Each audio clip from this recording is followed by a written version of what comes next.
বাংলাদেশের চট্টগ্রাম বন্দর পরিচালনার দায়িত্ব বিদেশি প্রতিষ্ঠানের হাতে তুলে দেওয়ার সিদ্ধান্তটা যেন তেন সময় আসেনি।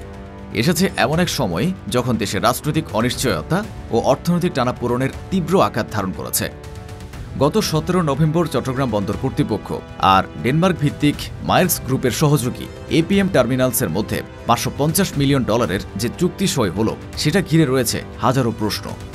এই চুক্তিতে সই করেন এপিএম টার্মিনালের vice president Martin Van Dunken ও চট্টগ্রাম বন্দর কর্তৃপক্ষের chairman rear admiral SM. Moniruzzaman. এ সময় ডেনমার্কের পররাষ্ট্র মন্ত্রণালয়ের স্টেট সেক্রেটারি লিনা ও বাংলাদেশে ডেনমার্কের রাষ্ট্রদূত।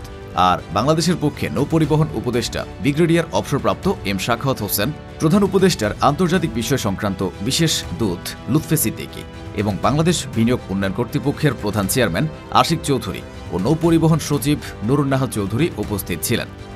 চুক্তি অনুসারে চট্টগ্রাম বন্দরের লালদিয়া কন্টেইনার টার্মিনাল নির্মাণ ও 30 বছরের জন্য এটি পরিচালনার দায়িত্ব পেয়েছে এপিএম টার্মিনালস। সরকারি বেসরকারি অংশীদারিত্বের আওতায় এই টার্মিনাল নির্মাণের জন্য কোম্পানিটি $55 কোটি বা প্রায় 6,700 কোটি টাকা বিনিয়োগ করবে।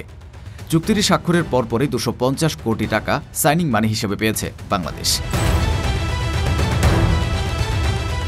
চট্টগ্রাম বন্দরের উপর চাপ ক্রমে বাড়ছে। দেশের 90%-এরও বেশি আন্তর্জাতিক ট্রেড এখান থেকে হয়। জাহাজগুলো প্রায় দিন নয়, সপ্তাহ অপেক্ষা করে সিরিয়ালে। একটি পণ্য খালাস হতে লাগে গড়ে 16 দিন। এজন্যই অভিজ্ঞ বন্দর অপারেটরদের দিয়ে দেশের অর্থনীতির লাইফলাইন এ বন্দর পরিচালনা করতে চায় অন্তর্বর্তীকালীন সরকার। একই সাথে দক্ষ অপারেটরদের মাধ্যমে দেশের মানুষও দক্ষ হোক, তাও এর উদ্দেশ্য। এই পদক্ষেপের পক্ষে যারা, তারা বলছে দীর্ঘমেয়াদে এতে লাভ অনেক বেশি।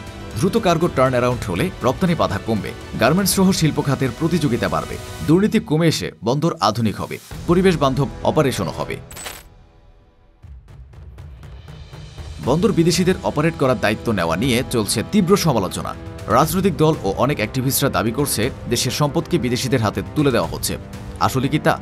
বিশ্বে বন্দর পরিচালনায় বিদেশি কোম্পানির উপস্থিতি নতুন কিছু নয়। বিশ্বে সর্বত্রই পোর্ট কনসেশন অর্থাৎ দীর্ঘমেয়াদে সরকার ও প্রাইভেট কোম্পানির মধ্যকার চুক্তি দীর্ঘদিনের চর্চা। অনেক ক্ষেত্রে বিদেশি দক্ষতা দ্রুত উন্নয়নও এনে দেয়। ইউরোপের দেশগুলো, এমনকি আমাদের প্রতিবেশী পাকিস্তান, ভারত ও শ্রীলঙ্কায় বন্দর পরিচালনার দায়িত্ব বিদেশি দক্ষ অপারেটরদের হাতে অর্পণের দৃষ্টান্ত আছে। বাংলাদেশের ক্ষেত্রে এই প্রক্রিয়া নিয়ে রয়েছে নানা প্রশ্ন। জনমতের প্রক্রিয়া অবিশ্বাসে ভরপুর। নাগরিক সমাজ, শ্রমিক ইউনিয়ন, বিরোধী দল সবাই একসুরে বলছে এটা সার্বভৌমত্ব বিক্রি। বন্দর শ্রমিকেরা ধর্মঘট করেছে, বামীরা করেছে long March. BNP, Jamaat, NCP, সকল বাম দল এমনকি হেফাজতে ইসলামও বিদেশি অপারেটরদের কাছে বন্দর পরিচালনার দায়িত্ব হস্তান্তরের বিরুদ্ধে। সবাই রব তুলেছে বন্দর বিদেশিদের দিয়ে দেওয়া হচ্ছে। যদিও সরকারের অবস্থানের সমর্থকরা বলছেন এই পুরো শোরগোলের পেছনে আছে একটি অস্বস্তিকর সত্য। চট্টগ্রাম বন্দর শুধু অর্থনৈতিক কেন্দ্র নয়, এটাকে ঘিরে আছে বহুস্তরের এক আনুষ্ঠানিক অর্থনীতি। বছরের পর বছর ধরে রাজনৈতিক নেতারা, ইউনিয়ন নেতা, ব্যবসায়ী দালালরা চাঁদাবাজি, অদৃশ্য ফি সহ বেআইনি টাকার প্রবাহ থেকে সুবিধা নিচ্ছে। এমনকি প্রচুর অবৈধ পণ্য আসে এই বন্দর দিয়ে। বিদেশি অপারেটর মানে অডিট, নিয়ন্ত্রণ, স্বচ্ছতা, মানে এই অনিয়ন্ত্রিত আয়ের উৎসগুলো হারিয়ে যাওয়ার সম্ভাবনা রয়েছে। তাই তাদের এই বিরোধিতার উদ্দেশ্য দেশপ্রেম নয়, বরং নিজেদের সংকীর্ণ স্বার্থ রক্ষা করা। তবে এই চুক্তি নিয়ে বাস্তবিক ধোঁয়াশা আছে। চুক্তির বিস্তারিত জানা যাচ্ছে না। গোপনীয়তার দরুন ভালো চুক্তিও সন্দেহের জন্ম দেয়। অন্তর্বর্তী সরকার বলছে এই সিদ্ধান্ত জরুরি, অর্থনীতিকে বাঁচাতে আর দেশকে এলডিসি পরবর্তী বাস্তবতার জন্য প্রস্তুত করতে। তারা গোপনীয়তাকে স্বাভাবিক চর্চা বলে ব্যাখ্যা দিচ্ছে, আর অভিযোগগুলোকে বলছে স্বার্থান্বেষী গোষ্ঠীর প্রোপাগান্ডা। এই বিতর্ক এত তাড়াতাড়ি থামবে না বলে মনে করছেন বিশ্লেষকরা। আর বাংলাদেশ নির্বাচনমুখী হওয়ার সঙ্গে সঙ্গে বন্দর আর বন্দরের চারপাশে তৈরি হওয়া রাজনীতি দেশের ভবিষ্যৎ অর্থনীতি আর শাসন ব্যবস্থায় দীর্ঘদিন ধরে প্রভাব ফেলবে।